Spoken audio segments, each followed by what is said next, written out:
Negative value put करते हैं, -0.2 है तो आंसर 0.8 है,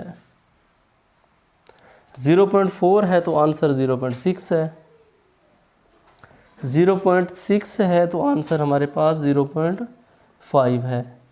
ये लाइन ड्रा होती है तो ये हमारे पास एक डायग्राम कंप्लीट होगी। क्वेश्चन नंबर 1 कंप्लीट हो गया। अब हम आते हैं नेक्स्ट क्वेश्चन नंबर 2 की तरफ। क्वेश्चन नंबर 2 है अब हमारे पास, हमने ग्राफ दी कर्व, हमने कर्व बनाना है ग्राफ का। अब इसमें हमारे पास पैरामीट्रिक इक्वेशन है, x की वैल्यू हमारे पास है t, y हमारे पास है t² - 3 और x हमारे पास है t हमारे पास है <3 < 3। हमने इसी वैल्यू पे इसका ग्राफ ड्रा करना है। उसके लिए एक सिंपल कंडीशन है, t की वैल्यू हम सेपरेट पुट करते जाएंगे, x और y दोनों की वैल्यूज़ हम बनाते जाएंगे।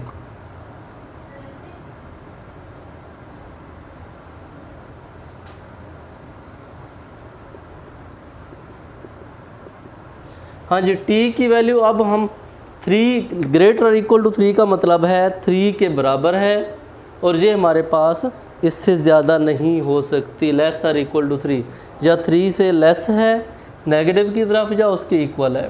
अब हम इसके अंदर t की वैल्यू 0 पुट करते हैं तो इसमें x = 0 बनता है, 0 पुट करते हैं तो ये -3 बनता है।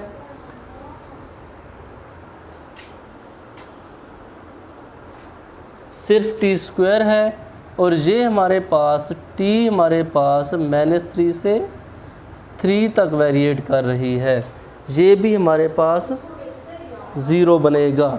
1 वैल्यू पुट करते हैं तो ये 1 आएगा, 1 वैल्यू पुट करते हैं ये भी 1 बनेगा, 2 वैल्यू पुट करते हैं ये 2 आ गया, 2 का स्क्वायर 4 बन जाएगा, ये 3 बन जाएगा, ये बनेगा 9।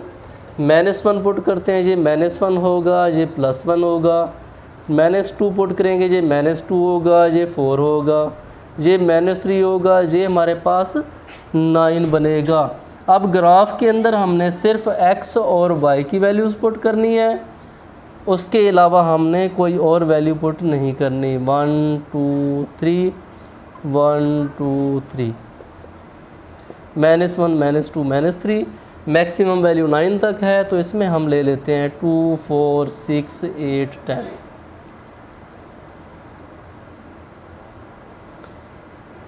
टू 4 6 8 10।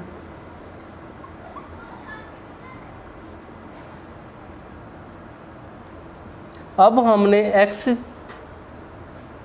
0 है तो y भी 0 है, दोनों की वैल्यू हमारे पास सेंटर पॉइंट बन गई है। x भी 1 है, y भी 1 है, ये 1 आ गया, ये भी 1 आ गया, ये पॉइंट बन गया। x 2 है तो y 4 है, ये 2 है तो ये हमारे पास 4 बन गया है। x 3 है तो y हमारे पास 9 है। ये फॉर्म सेम नेगेटिव की तरफ, -1 है तो ये हमारे पास ये फॉर्म है, 2 है तो ये हमारे पास 4 बन गया है, 3 है तो ये हमारे पास 9 है। तो इन वैल्यूज़ को लाइन में ड्रा कर दें तो हमारे पास ये कौन सी फॉर्म बनती है, ये हमारे पास एक पैराबोला फॉर्म बनता है। x की वैल्यू इसमें पुट कर दें, ये हमारे पास y = x² बनता है। तो ये फॉर्म हमारे पास बन गई है। अब इस फॉर्म के साथ अब नेक्स्ट सेकंड पार्ट करते हैं साहब। ये फर्स्ट पार्ट हमारे पास कंप्लीट हो गया है।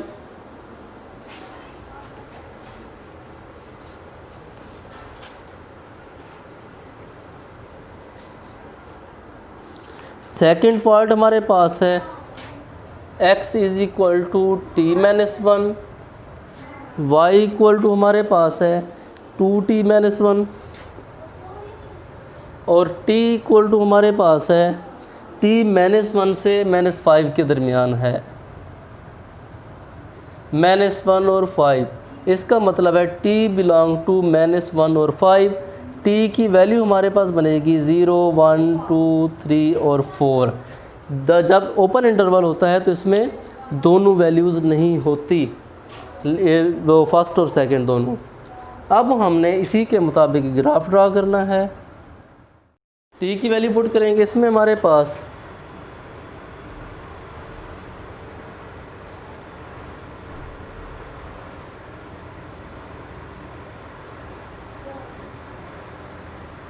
ज़ीरो 1 2 3 4।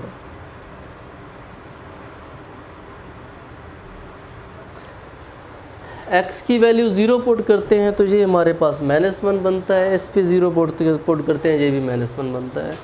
1 वैल्यू पुट करते हैं तो ये आंसर 0 आ गया, 1 वैल्यू पुट करते हैं तो आंसर ये 1 आ गया। 2 वैल्यू पुट करते हैं तो ये 1 बन गया, 4 - 1 ये 3 आ गया है। 3 वैल्यू पुट करते हैं तो ये 2 बनता है, 6 - 1 5 आ जाता है।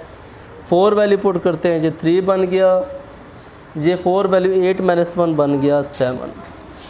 ग्राफ ड्रा करते हैं, x है, x प्राइम है, y है, y प्राइम है। ओरिजिन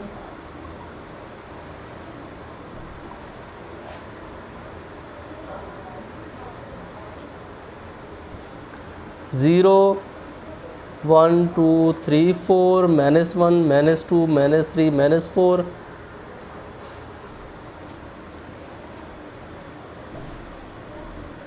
2 4 6 8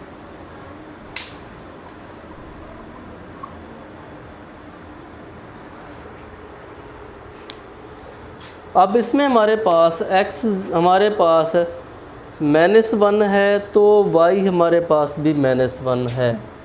पॉइंट हमारे पास ये बन गया। x 0 है तो y हमारे पास 1 है,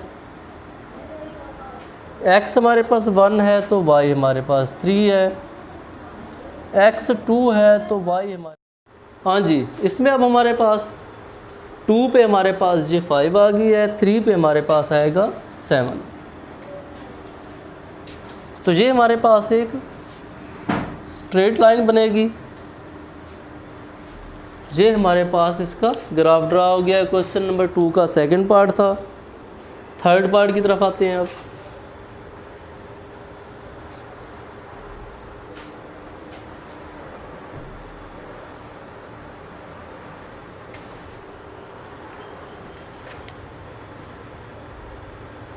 इसका थर्ड पार्ट हमारे पास क्या है?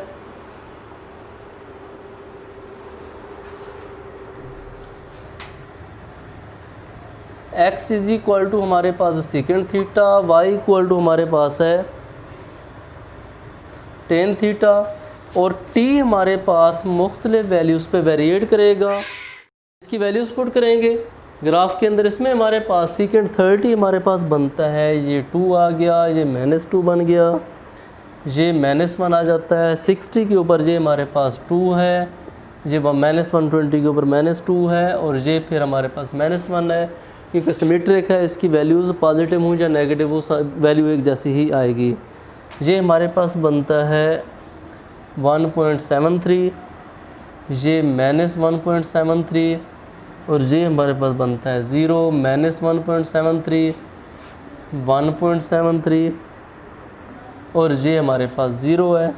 ग्राफ ड्रा करेंगे, हमारे पास x है, x प्राइम, y है, y प्राइम। तो इसमें हमारे पास वैल्यूज़ लेते हैं इसकी, तो हमारे पास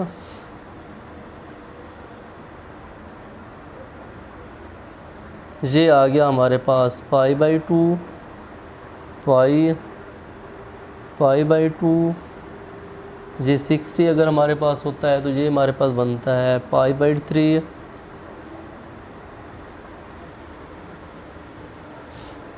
60,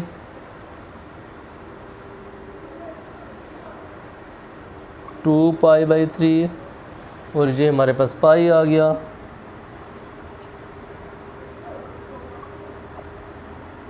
-π/3 -2π/3, ये -π। अब हमने इनकी वैल्यूज़ बनानी है। cos 0 पे हमारे पास वैल्यूज़ क्या बनेगी? अब इसमें हमारे पास 180 के ऊपर दोनों 0 हैं y। अब x अगर हमारे पास x हमारे पास 1 है तो ये हमारे पास 0 है। तो ग्राफ हमारे पास बनेगा इसका किस पॉइंट के ऊपर हमारे पास आएगा, एक्स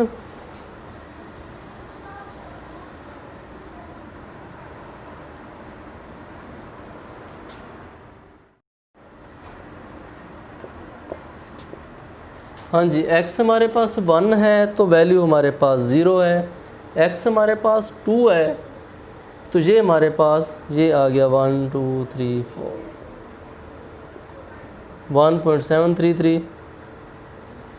अब हमारे पास नेक्स्ट वैल्यू x -2 है, x -2 है तो ये -1.33।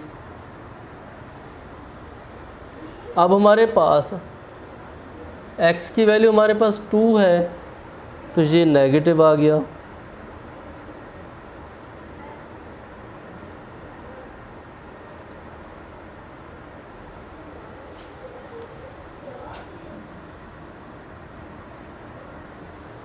हमारे पास नेक्स्ट -2 के ऊपर नेगेटिव है, +2 के ऊपर भी नेगेटिव, तो ये कंडीशंस हमारे पास -1, तो इसको हम इसी तरह बनाएंगे। ये वैल्यूज़ हमारे पास इसी तरह वेरिएट होंगी, ये फॉर्म हमारे पास इसकी ग्राफ में आएगी, दोनों साइडों पे यही फॉर्म बनेगी अपर एंड लोअर फॉर्म्स में। अब हम आते हैं इसके क्वेश्चन नंबर 3 की तरफ। 2 हमारे पास कंप्लीट हो गया है, 3 ही पार्ट थे उसके, क्वेश्चन नंबर 3 है।